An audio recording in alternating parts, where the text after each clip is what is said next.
Shalom saudara, selamat datang di acara WFH, Words from Heaven.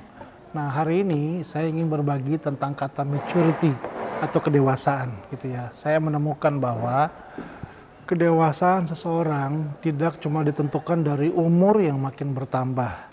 Itu dia makin tua. Menjadi tua dan menjadi dewasa itu dua hal yang berbeda.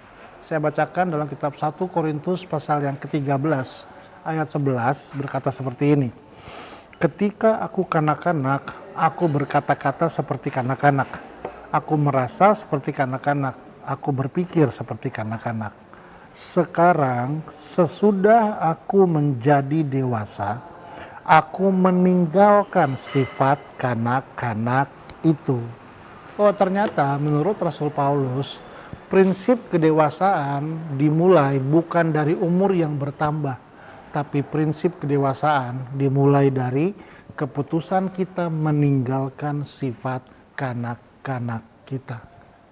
Sifat kanak-kanak yang seperti apa? Yang tadi dikatakan Paulus, berkata-kata seperti anak-anak, merasa seperti anak-anak, berpikir seperti anak-anak.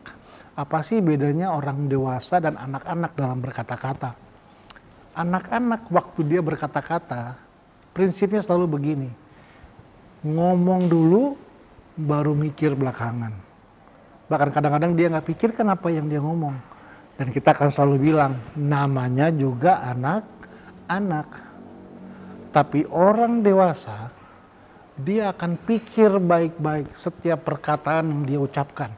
Waktu saya bicara begini, orang lain akan terluka atau orang lain akan terberkati.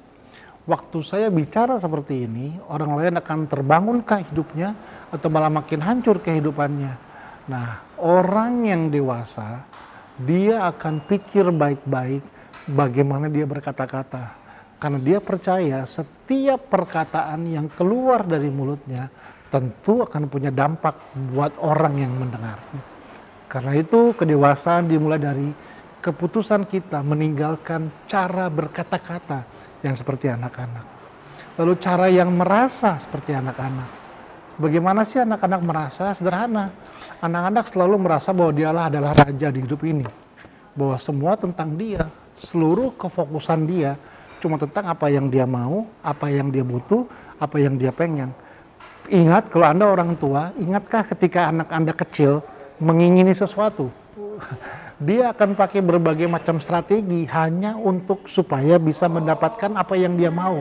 Entah permen, entah mainan, dari cara minta yang biasa aja, sampai cara minta memaksa, sampai cara minta merengek-rengek, sampai kadang-kadang strategi terakhir nangis-nangis di lantai dan guling-guling. Hanya untuk mendapatkan apa yang dia mau. Kita mau bilang, papa belum punya uang, masih banyak tagihan, dia nggak akan peduli. Karena yang dia pedulikan cuma apa yang dia mau. Itulah anak-anak. Tetapi firman Tuhan bilang, waktu kita menjadi dewasa, kita meninggalkan merasa seperti anak-anak. Bahwa selain apa yang kita mau dan apa yang kita butuh, ada banyak kepentingan-kepentingan lain yang ada di sekitar kita yang kita perlu belajar mendahulukannya melebihi keinginan sendiri. Lalu dikatakan, orang yang dewasa meninggalkan cara berpikir yang seperti anak-anak. Jadi ketiga hal ini adalah hal yang perlu terbangun dalam kehidupan kita untuk menjadi orang yang dewasa. Meninggalkan perkataan yang seperti anak-anak, meninggalkan merasa seperti anak-anak, meninggalkan berpikir yang seperti anak-anak. Seperti apa sih anak-anak berpikir? Anak-anak selalu berpikir pendek. Dia nggak akan berpikir sebab, akibat, apa yang akan terjadi kalau dia buat ini.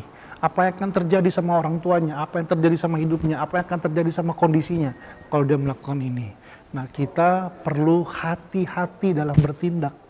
Karena setiap tindakan kita ada konsekuensinya. Dan hanya orang dewasa yang mengerti prinsip konsekuensi. Bahwa perbuatannya dia selalu ada akibat setelah itu. Jadilah orang yang dewasa dalam berkata-kata, jadilah orang yang dewasa dalam merasa, jadilah orang yang dewasa dalam bertindak atau berpikir. Nah, disitulah kita sedang berjalan di dalam sebuah kedewasaan. Amin. Mari kita berdoa. Kami bersyukur biar pesan ini menguatkan kami, membangun kami, menjadikan kami pribadi-pribadi yang tetap terus mau bertumbuh di dalam Tuhan, menjadi pribadi-pribadi yang dewasa dalam kehidupan kami. Tuhan memberkati seluruh jemaat, seluruh rekan-rekan yang menonton video ini, sehingga mereka bisa terbangun hidupnya mereka. Kami bersyukur, menyerahkan ini dalam tangan Tuhan, dalam nama Yesus, kami menaikkan doa dan syukur kami. Haleluya. Amin. Bapak Ibu, jangan lupa ya, share video ini kepada keluarga, rekan-rekan, sahabat, sehingga mereka juga bisa menikmati berkat yang sama. Tuhan Yesus memberkati.